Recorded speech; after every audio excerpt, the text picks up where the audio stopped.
SSM news सदैव जनतेच्या हितासाठी। नमस्कार, मी राज देशमुख, तुम्हा सर्वांचं स्वागत आहे SSM न्यूज चॅनलमध्ये। मी सध्या सातारा शहरात आहे।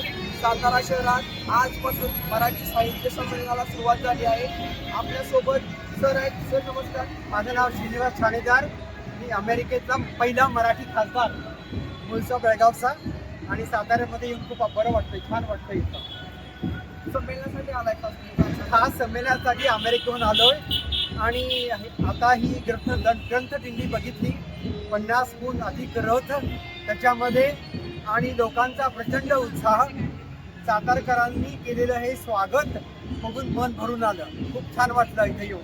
मी भारतातून अमेरिकेला कधी गेला? मी भारतातून अमेरिकेला वयाच्या 24व्या वर्षी असताना गेलो, आणि त्यावेळेला 1979 मध्ये मी गेलो। आणि इथं अमेरिकेत जवळजवळ मी आता 50 वर्ष जवळजवळ अमेरिकेत आहे। तिथं मी केमिस्ट्रीमध्ये PhD केली, बरीच वर्ष उद्योग केला, आणि आता राजकारणामध्ये आलोय।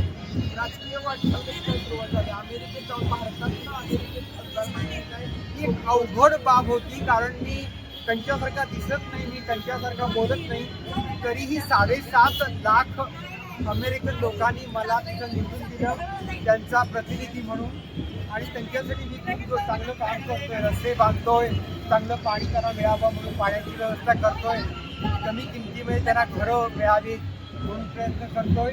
इथल्या जनतेसाठी खूप करतोय, कारण बघा, मी अमेरिकेत गेलो, इथं गरिबीमध्ये वाढलो, खिशात फक्त $20 घेऊन मी अमेरिकेत गेलो वयाच्या 24व्या वर्षी, आणि तिथं त्यांनी मला खूप काही दिलं। पण मला आता असं वाटतं की मी माझा उद्योगधंदा केला, खूप पैसा कमावला, पण असं वाटलं की अमेरिकेतल्या लोकांसाठी, तिथल्या गरीब व्यक्तींसाठी काहीतरी करावं, तिथल्या तरुणांना रोजगार मिळावा म्हणून काहीतरी करावं, म्हणून मी माझा बिझनेस सोडला, विकला।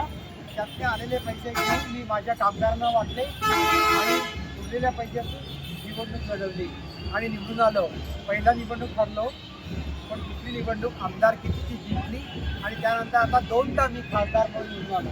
त्याआधी आमदार राहिला का? हो, त्याच्या आधी माझ्या राज्यामध्ये आमदार होतो, आणि त्यापूर्वी माझ्या राज्याचा गव्हर्नर म्हणजे आजचा मुख्यमंत्री, त्याची निवडणूक लढवली, पण ती त्यात मी हरलो, पण ती जिद्द सोडली नाही।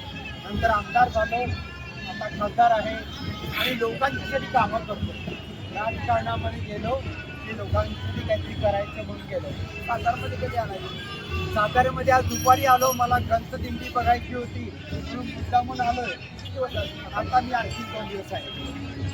मनापासून तुमचं अभिनंदन। आपल्या भारतातला माणूस एक बाहेर जाऊन आपले नाव कमवलं, आपल्यासाठी व भारतीय वासींसाठी अभिमानाची नमस्कार, आणि तुम्ही सगळे तरुण मंडळी या साहित्य संमेलनामध्ये भाग घेताय, ही चांगली गोष्ट आहे। तरुणांनी साहित्य वाचलं पाहिजे, मराठी भाषा बोलली पाहिजे, आणि त्याचबरोबर खूप मोठी स्वप्न बघावी आणि यशस्वी व्हावी।